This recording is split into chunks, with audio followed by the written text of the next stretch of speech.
Episode 146 to 150। भीड़ के अप्रिय शब्द सुनकर अर्जुन का चेहरा काला पड़ गया और उसकी भौहें भी तंग गईं। अली अर्जुन की उदासीन और मासूमियत भरी नजर से बेहद नाराज था। इसलिए उसने उसे फिर से लात मारी, उसकी नाक की ओर इशारा किया और क्रूरता से कहा, अरे यार, क्या तुम्हें कोई और औरत नहीं मिल सकती थी? रेड लाइट एरिया में बहुत सारी औरतें हैं, लेकिन तुमने मेरी औरत को छुआ। क्या तुम मौत को दावत देना चाह रहे हो? अर्जुन की आंखें खंजर से भरी हुई थीं। उसने अली के बगल में रोती हुई महिला को घूरते हुए ठंडे स्वर में कहा, उनसे कहो कि तुम ही कमरे में घुसी हो। महिला के चेहरे पर आंसू बह रहे थे और वह बुरी तरह रो रही थी। उसने अर्जुन की ओर इशारा किया और पलटकर कहा, बिग अली, वह बकवास कर रहा है। वह भी अभी मेरे पैरों को घूरना बंद नहीं कर सका और उसने कहा कि मेरा चुस्त है और मेरे साथ संबंध बनाना पसंद करेगा। जब मैं बाथरूम में थी, तो मुझे उम्मीद नहीं थी कि वह मुझ पर झपटेगा और मुझे पीछे से पकड़ लेगा। फिर उसने मुझे इस कमरे में खींच लिया। मैं लगभग। तुम अभी भी नाटक करने की कोशिश कर रहे हो। अली ने गुस्से में आकर अर्जुन के सिर पर जोरदार तमाचा मारा और चिल्लाया, साले, तुम्हारा काम तमाम हो गया। मैंने पुलिस को बुला लिया है। बस यहीं बैठो और गिरफ्तार होने का इंतजार करो। इस समय रोहन अंततः अनिका को साथ लेकर वापस लौट आया। घटनास्थल पर पहुंचकर रोहन बहुत आश्चर्यचकित हुआ और उसने पूछा, अर्जुन, क्या हुआ? यहाँ क्या हुआ? अनिका बहुत चिंतित थी। उसने शोरगुल सुना था, निजी कमरे में दृश्य देखा था और आसपास के लोगों की टिप्पणियां सुनी थीं। नतीजतन उसकी आंखें अब लाल हो गई थीं। अर्जुन, तुमने क्या किया? अनिका दौड़कर आया और अर्जुन की बांह पकड़ ली। अर्जुन ने जल्दी से कहा, हनी, तुम्हें मेरी बात पर यकीन करना चाहिए।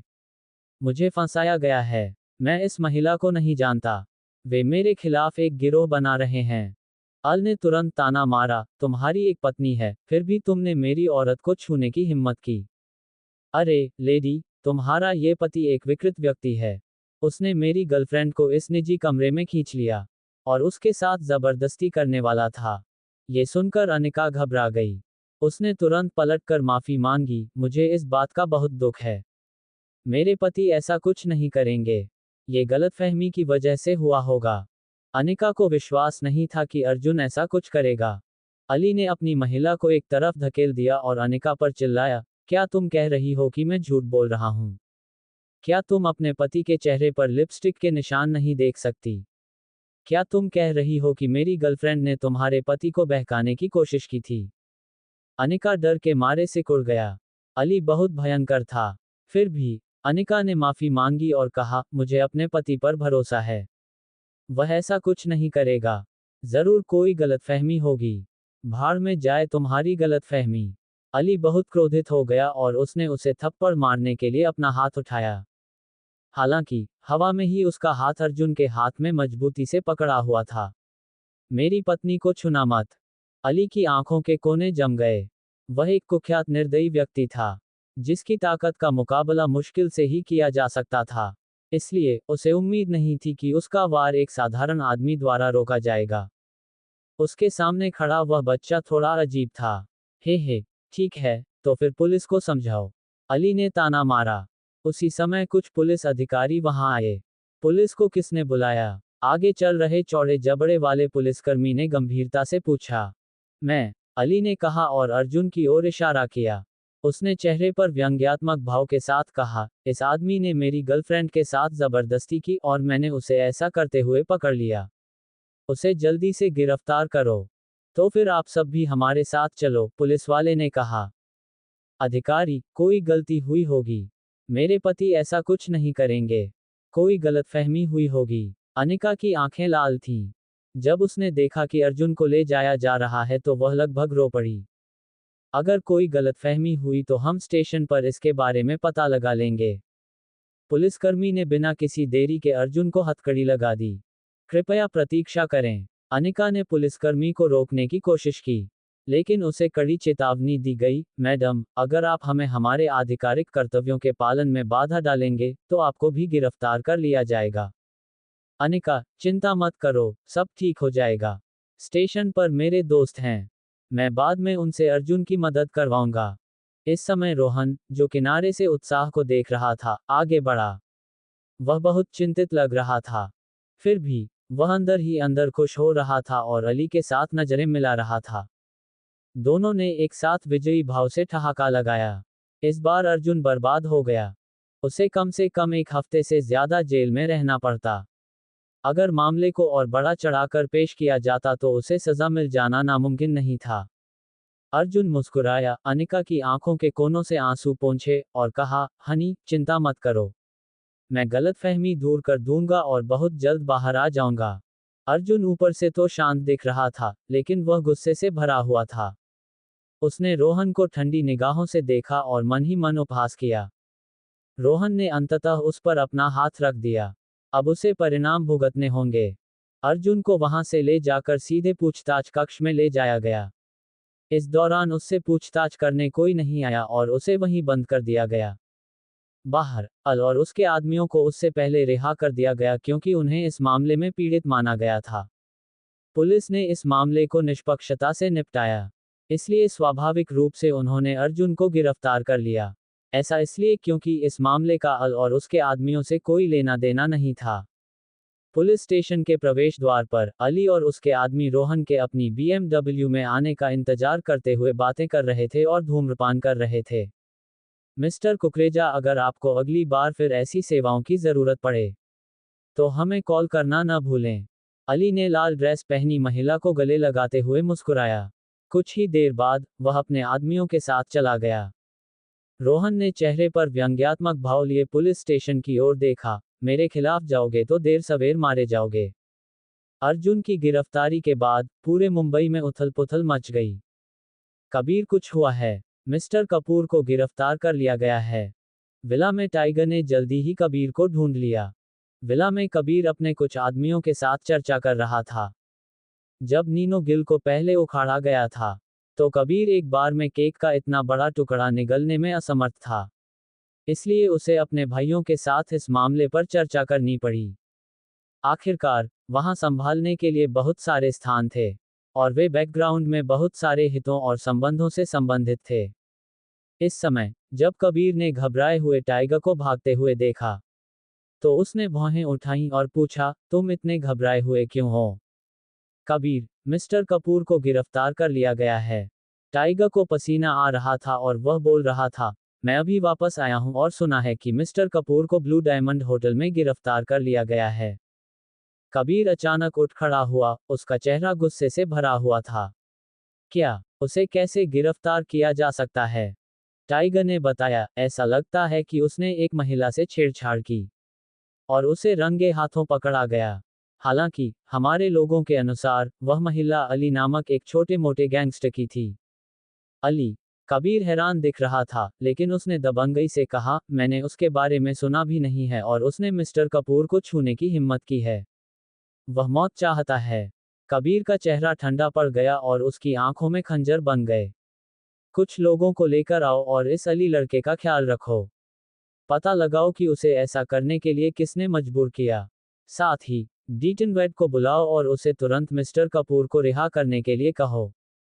कबीर जानता था कि यदि मिस्टर कपूर को गिरफ्तार कर लिया गया तो पूरे मुंबई में हंगामा मच जाएगा। वे लोग बहुत बेशर्म थे। हाँ, कबीर। टाइगर ने उसके आदेश स्वीकार किए। कबीर भी जल्दी से उठकर विला से बाहर निकल गया और खुद ही एक अज्ञात स्थान पर चला गया। दूसरी ओर अर्जुन की गिरफ्तारी के बाद अनिका पूरे समय रोहन के साथ रहा और समाधान के बारे में सोचने की कोशिश करता रहा। रोहन, तुम्हें इस बार अर्जुन की मदद करनी चाहिए। मुझे यकीन है कि वह ऐसा कुछ नहीं कर सकता। उन लोगों ने उसे जानबूझकर फंसाया होगा। मुझे डर है कि अर्जुन मुसीबत में है। अनिका फूट फूट कर रोने लगी। वह अर्जुन की स्थिति को लेकर बहुत चिंतित थी। रोहन ने उसे दिलासा देते हुए कहा, अनिका, चिंता मत करो। मैं उसकी मदद करने की पूरी कोशिश करूंगा। मैं अपने पिता को फोन करूंगा, वे बहुत से लोगों को जानते हैं। अनिका ने सिर हिलाया और उसके चेहरे पर आंसू बहने लगे। जाहिर है, रोने की वजह से उसकी आंखें लाल हो गई थीं। ऐसे समय में वह केवल रोहन पर ही आशा रख सकती थी। रोहन ने अपने पिता को फोन करने का नाटक किया। जब उसने फोन रखा तो उसका चेहरा उदास था और वह बहुत निराश लग रहा था। जब अनिका ने ये देखा तो एक पल के लिए उसका दिल बैठ गया और उसने जल्दी से पूछा, रोहन, ये कैसा है? क्या मिस्टर कुकरेजा के पास इसका कोई समाधान है? रोहन ने आह भरते हुए कहा, अनिका, मेरे पिताजी ने किसी से मदद मांगी है, लेकिन मामला अभी भी बहुत अनिश्चित है। अनुमान है कि विशिष्ट स्थिति केवल कल तक ही स्पष्ट हो पाएगी। अनिका को पता था कि मदद मांगना आसान नहीं था। उसने सिर हिलाया और उत्सुकता से कहा, रोहन, क्या तुम अभी उन लोगों से संपर्क करने में मेरी मदद कर सकते हो? मैं उन्हें जितना चाहूं उतना भुगतान करूंगी। रोहन चुप हो गया। जितना ज्यादा वह हरकतें करता, उतना ही ज्यादा अनिका परेशान होता। रोहन ने काफी देर बाद कहा, मैं कोशिश करूंगा। अनिका को पता नहीं था कि रोहन अंदर ही अंदर खुश हो रहा था। उसे अर्जुन की मदद करो? असंभव। वह अर्जुन के हमेशा के लिए बंद होने का इंतजार नहीं कर सकता था। इस तरह वह बिना किसी बाधा के अनिका के करीब पहुंच सकता था, उसे पा सकता था और उसे अपना बना सकता था। उसी समय एपेक्स ग्रुप के अध्यक्ष कार्यालय में कबीर एक सेक्सी कपड़े पहने सचिव के साथ आया जिसका फिगर बहुत हॉट था। जॉर्ज थॉमस को, जो अपनी मेज पर व्यस्तता से काम कर रहा था, देखते हुए कबीर ने आदरपूर्वक अपना शरीर झुकाया। मिस्टर थॉमस, मिस्टर रनावत यहाँ हैं। सचिव ने अपनी मधुर आवाज में घोषणा की। जॉर्ज ने अपना सिर उठाया, कबीर की ओर देखा और कहा, कबीर, तुम इतनी देर रात यहाँ क्यों आए हो? कबीर थोड़ा घबरा गया और अपना सिर नीचे करके बोला, मिस्टर थॉमस, कुछ हुआ है। मिस्टर कपूर को गिरफ्तार कर लिया गया है। अरे! जॉर्ज चौंक गया। उसका चेहरा उदास हो गया और उसने गंभीरता से कहा, यंग मास्टर को गिरफ्तार कर लिया गया। किसने? उसी समय दफ्तर का दरवाजा फिर से खोला गया। इस बार जूलियन ठाणे अंदर घुसा। उसके चेहरे पर घबराहट के भाव देखे जा सकते थे। उसने कहा, मिस्टर थॉमस, मिस्टर कपूर को जानबूझकर एक महिला से छेड़छाड़ करने के आरोप में फंसाया गया और उसे ले जाया गया। एक क्षण में ही पूरा कार्यालय कड़कड़ाती ठंड और जलते हुए क्रोध से भर गया। आग और बर्फ के संयोजन से लोगों को ऐसा महसूस हुआ मानो जॉर्ज थॉमस तीव्र आभा के साथ फटने वाला है। ये किसने किया? टकराना। जॉर्ज क्रोधित होकर खड़ा हो गया। उसकी आंखें तांबे की घंटियों जितनी बड़ी हो गई थीं। कबीर डर से कांप उठा और लगभग अपना संतुलन खो बैठा। उसने पहले कभी जॉर्ज का ऐसा क्रोध महसूस नहीं किया था। इस दौरान बूढ़ा व्यक्ति हमेशा मिलनसार और मिलनसार रहा।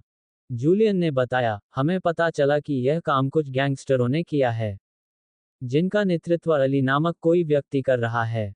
हमें अभी तक नहीं पता कि इसके पीछे कौन है। डीटन वेड को बुलाओ और उसे यंग मास्टर को तुरंत रिहा करने का आदेश दो। साथ ही उस व्यक्ति का पता लगाओ जो इसके लिए जिम्मेदार है। जॉर्ज की आंखें सिकुड़ गई थीं और उसकी आवाज ठंडी हो गई थी। वह दफ्तर से बाहर निकला, जूलियन को अपने साथ लिफ्ट में ले गया और सीधे ऊपर की मंजिल पर बने गुप्त कमरे में चला गया।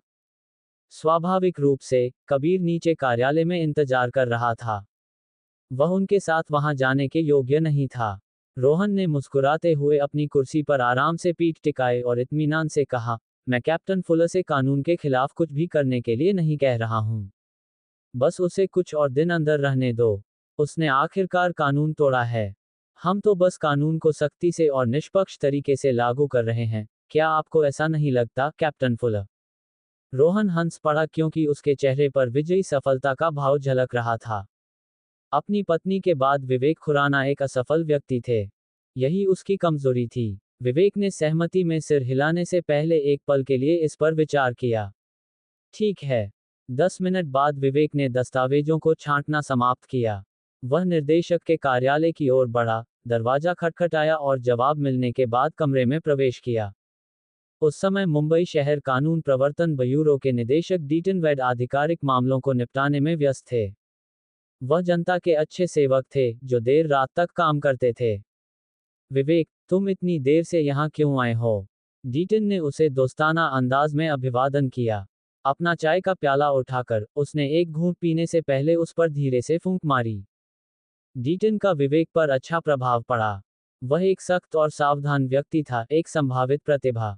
विवेक अपने हाथ में दस्तावेज लेकर अंदर आए और कहा, डायरेक्टर वेड, कुछ सहकर्मियों और मैंने एक संदिग्ध को गिरफ्तार किया है, जिसने आज रात एक महिला से छेड़छाड़ की थी। हमने जांच पूरी कर ली है और रिपोर्ट तैयार है। हम आगे के निर्देशों का इंतजार कर रहे हैं। विवेक ने बोलते हुए दस्तावेज डीटन को दे दिए। डीटन अचंभित रह गया और उसका चेहरा उतर गया। विवेक क्या कर रहा था, इतनी छोटी सी बात पर उसके निर्देशों का इंतजार कर रहा था। ठनका। डीटन ने अपना कप कठोरता से नीचे रखा और उदास होकर कहा, विवेक, क्या तुम्हें मुझसे इतनी छोटी सी बात के बारे में व्यक्तिगत रूप से पूछना है? क्या तुम भ्रमित हो रहे हो? विवेक ने खुद को संभाला और कहा, डायरेक्टर वेड, यह एक छोटी सी बात हो सकती है, लेकिन क्या हम हाल ही में इस तरह के अपराध को रोकने की कोशिश नहीं कर रहे हैं? मुझे लगता है कि हम इस मामले को प्रचारित करने के लिए एक उदाहरण के रूप में इस्तेमाल कर सकते हैं। संदिग्ध अर्जुन कपूर को दंडित किया जाना चाहिए और कड़ी सजा दी जानी चाहिए। डीटन को आखिरकार अपना उद्देश्य समझ में आ गया। उसने सिर हिलाया और अधीरता से कहा, कोई बात नहीं, इसे अपने आप ही संभालो। तुम्हें मुझे सूचित करने की जरूरत नहीं है। डीटन ने यह तुच्छ मामला विवेक को सौंप दिया। आदेश मिलने के बाद विवेक कार्यालय से बाहर चला गया। हालांकि जैसे ही विवेक वहां से चला गया, डीटन की डेस्क पर फोन बज उठा। जब कॉल कनेक्ट हुई, तो दूसरी तरफ से एक विनम्र आवाज सुनाई दी। डायरेक्टर वेड, मैं कबीर रनावत बोल रहा हूँ। मिस्टर रनावत इतनी रात को मुझे फोन कर रहे हैं। मैं आपकी क्या मदद कर सकता हूँ? डीटन जानता था कि थियो एक बहुत प्रभावशाली व्यक्ति था। डायरेक्टर वेड, मैं इधर उधर की बातें नहीं करूंगा। आज रात ही आपके आदमियों ने मेरे एक दोस्त को गिरफ्तार किया है। मुझे उम्मीद है कि डायरेक्टर वेड इस व्यक्ति को जल्द से जल्द रिहा कर देंगे। गलतफहमी हो गई है, कबीर ने दृढ़ता से कहा। उसका लहजा बातचीत करने लायक नहीं था। स्वाभाविक रूप से, डीटन ने इसे समझ लिया। उसने अपनी भौहें उठाईं और गंभीरता से कहा, मिस्टर रनावत, मेरे लोग बिना किसी अच्छे कारण के किसी को गिरफ्तार नहीं करेंगे। अगर आपका दोस्त वास्तव में निर्दोष है, तो हम निश्चित रूप से निष्पक्ष रूप से इससे निपटेंगे। कृपया इसके बारे में चिंता न करें। मैं डायरेक्टर वेड पर भरोसा करने को तैयार हूं। लेकिन मेरा ये दोस्त, जरूर कोई गलतफहमी होगी। मुझे उम्मीद है कि डायरेक्टर वेड इसे निष्पक्ष रूप से संभाल लेंगे। कबीर के शब्दों का अर्थ बहुत स्पष्ट था। डीटन ने अपनी भौहें सिकोड़ लीं। वह दूसरे पक्ष के रवैये से संतुष्ट नहीं था। कबीर रनावत, उसने अभी तक उसे छुआ भी नहीं था, और उसने उससे इस तरह से बात करने की हिम्मत की। मिस्टर रनावत, हम कानून और सबूतों से बंधे हैं। अगर उसने वाकई कुछ नहीं किया है, तो उसे जरूर रिहा कर दिया जाएगा। डीटन का स्वर बोलते समय ठंडा था। चूंकि डायरेक्टर वेड ने ऐसा कहा है, इसलिए मैं आपकी बातों पर भरोसा करूंगा। मुझे उम्मीद है कि आप जल्द से जल्द इससे निपट लेंगे। जैसे ही उसने बात खत्म की, फोन काट दिया गया। डीटन में क्रोध भड़क उठा और उसने मेज पर जोर से पटक दिया। कबीर रनावत कौन होता है उससे इस तरह बात करने वाला? इन वर्षों में, यदि कबीर में इतना परिवर्तन नहीं आया होता कि वह एक प्रसिद्ध उद्यमी बन गया और धर्मार्थ कार्य करने लगा, तो डीटन ने उसे बहुत पहले ही गिरफ्तार कर लिया होता। फिर भी, डीटन के पास ऐसा करने का कोई सबूत नहीं था। हालांकि, कबीर ने अब उससे बहुत बेरुखी से बात करने की हिम्मत की। आखिर किसको गिरफ्तार किया गया था? डीटन ने भौहें सिकोड़ी क्योंकि उसे लगा कि बेचैनी उसे निगल रही है। उसे लग रहा था कि यह मामला उस केस से जुड़ा है जिसकी रिपोर्ट विवेक ने अभी अभी उसे दी थी। फिर भी, जैसे ही वह व्यक्तिगत रूप से पता लगाने वाला था, उसका निजी फोन बज उठा। डीटन ने अपने फोन के डिस्प्ले पर नजर डाली और तुरंत रोमांचित महसूस किया। नमस्ते, मिस्टर थॉमस। आपसे सुनकर मुझे खुशी हुई। डीटन की आवाज में सम्मान भरा हुआ था। ये जॉर्ज थॉमस था, जो मुंबई शहर का सबसे अमीर आदमी था। अनगिनत लोग उनसे जुड़ना चाहते थे। डीटन वेड कोई अपवाद नहीं थे। वह मुंबई शहर के सभी उद्यमियों के प्रतिनिधि थे और कुछ हद तक मुंबई शहर का चेहरा भी थे। डायरेक्टर वेड, मैं इधर उधर की बातें नहीं करूंगा। आपके आदमियों ने गलती से मेरे युवा मालिक को गिरफ्तार कर लिया है। मुझे उम्मीद है कि डायरेक्टर वेड जल्द से जल्द सच्चाई का पता लगा लेंगे और बिना किसी देरी के उसे रिहा कर देंगे, जॉर्ज ने विनम्रता से कहा। लेकिन यह एक ऐसा लहजा भी था जिस पर कोई विवाद नहीं था। इस बार डीटन सचमुच आश्चर्यचकित रह गया। वह, जॉर्ज थॉमस का युवा स्वामी, हे भगवान, मुंबई शहर के सबसे अमीर आदमी का एक यंग मास्टर था। यंग मास्टर की पृष्ठभूमि कैसी थी? मिस्टर थॉमस, चिंता मत करो, मैं किसी को तुरंत जांच करने के लिए भेजूंगा। हम निश्चित रूप से मामले से संबंधित तथ्यों और सबूतों को उजागर करेंगे। इसे निष्पक्ष रूप से निपटाया जाएगा और मैं आपको थोड़ी देर में जवाब दूंगा। डीटन ने लापरवाही करने की हिम्मत नहीं की। इस मामले में देरी नहीं की जा सकती थी। एक ही रात में इतनी सारी गलत गिरफ्तारियां कैसे हो सकती हैं? उसके आदमी क्या कर रहे थे? घबराहट के साथ साथ डीटन को गुस्सा भी आया। निर्देशक वैड, तब ये बूढ़ा आदमी आपको धन्यवाद देगा। अगले साल, मैं मुंबई शहर के सामाजिक विकास का समर्थन करने के लिए एक पुलिस स्कूल के निर्माण में निवेश करने की योजना बना रहा हूँ, जॉर्ज ने कहा। डीटन अचंभित रह गया। एक पुलिस स्कूल, ये बहुत ही चौंकाने वाला था। बहुत ही आश्चर्यजनक। हमारे काम के प्रति आपके महान समर्थन के लिए धन्यवाद। मैं इस मामले को व्यक्तिगत रूप से संभाल लूंगा। कृपया एक क्षण प्रतीक्षा करें, और मैं निश्चित रूप से आपको एक संतोषजनक उत्तर दूंगा। डीटन ने फोन रखने से पहले जॉर्ज को जल्दी से धन्यवाद दिया। फिर उसने एक लंबी सांस ली और सदमे से उबर गया। इसके बाद, डीटन ने जल्दी से अपनी टोपी पहनी और बाहर जाने के लिए तैयार हो गया। उत्साह के अलावा गुस्सा भी था। मिस्टर थॉमस के यंग मास्टर को बेतरतीब ढंग से गिरफ्तार करने वाले उनके आदमी बहुत लापरवाह थे। इसी समय उसकी मेज पर रखा फोन फिर बज उठा। डीटन पहले से ही बहुत चिंतित था। उसने रिसीवर पकड़ा और अधीरता से पूछा, ये कौन है? क्या आप बाद में कॉल नहीं कर सकते? उसका लहजा बहुत ही अरुचिकर था। अप्रत्याशित रूप से, लाइन के दूसरे छोर से एक ठंडी खर्राटें आईं। शानदार, डीटन वैड, अब तुम मुझ पर चिल्लाने की हिम्मत कर रहे हो? क्या तुमने नौकरी बदल ली है और अब तुम ये भी नहीं जानते कि रीड विलियम्स कौन है? उस व्यक्ति का स्वर ठंडा और क्रोध से भरा हुआ था। डीटन कांप उठा जब उसने अपने फोन की स्क्रीन देखी। जनरल विलियम्स, आप गलत हैं। कुछ जरूरी काम आ गया है, इसलिए मैं। दूसरी ओर से एक ठंडी खर्राटें सुनाई दी और डीटन की पलकें फड़क उठीं। विलियम्स, एक विशाल पर्वत के समान प्रभावशाली व्यक्ति। ये स्पष्ट था कि उस व्यक्ति का बैकग्राउंड बहुत मजबूत थी। डीटन लापरवाही बर्दाश्त नहीं कर सकता था। अतीत में, जब डीटन एक साधारण सैनिक थे, उन्होंने विलियम्स के अधीन काम किया था। मुझे परवाह नहीं है कि आपके पास क्या जरूरी मामला है। आज, आपके आदमियों ने मेरे एक प्रतिष्ठित अतिथि को अंधाधुंध तरीके से गिरफ्तार कर लिया। आपको मामले की पूरी तरह से जांच करनी चाहिए और उस व्यक्ति को तुरंत रिहा करना चाहिए, विलियम्स ने पत्थर की तरह कहा। जब डीटन ने यह सुना तो उसके सिर में झुरझुरी फैल गई। भाड़ में जाओ, रीड विलियम्स के विशिष्ट अतिथि को अब गिरफ्तार कर लिया गया है। आखिर क्या हो रहा था? डीटन को बहुत पसीना आने लगा था। जनरल विलियम्स, चिंता मत करो, मैं तुरंत मामले की जांच करूंगा। मुझे 15 मिनट दीजिए, और मैं निश्चित रूप से आपको संतोषजनक उत्तर दूंगा। ठीक है, मैं तुम्हें 15 मिनट देता हूं। अगर तुम 1 मिनट भी देर से लौटोगे, तो तुम अपनी वर्दी खुद ही उतार सकते हो, रीड ने गुस्से से कहा। कॉल डिस्कनेक्ट हो गया। डीटन बेहोश हो गया और उसके सिर में चक्कर आने लगा। वह मुसीबत में था, बड़ी मुसीबत। विवेक खुराना, आखिर उसने किसे गिरफ्तार किया था? डीटन दौड़कर बाहर आए और ड्राइवर से कहा कि उन्हें तुरंत पुलिस शाखा में भेज दिया जाए। वहां जाते समय उन्होंने स्थिति के बारे में पूछताछ की, और पता चला कि उस रात केवल एक व्यक्ति को गिरफ्तार किया गया था। एक व्यक्ति, कबीर रनावत, जॉर्ज थॉमस, और यहां तक कि रीड विलियम्स ने भी उनकी ओर से हस्तक्षेप किया था। वह बर्बाद हो गया। उस व्यक्ति के पास किस प्रकार की प्रभावशाली शक्ति और बैकग्राउंड थी? उसके अधीन उन मूर्खों ने क्या किया था? कार से उतरते ही डीटन तुरंत शाखा में घुस गया। जैसे ही उनके अधीनस्थों ने उन्हें देखा, वे सभी सावधान की मुद्रा में खड़े हो गए और बिना कुछ बोले उन्हें सलामी दी।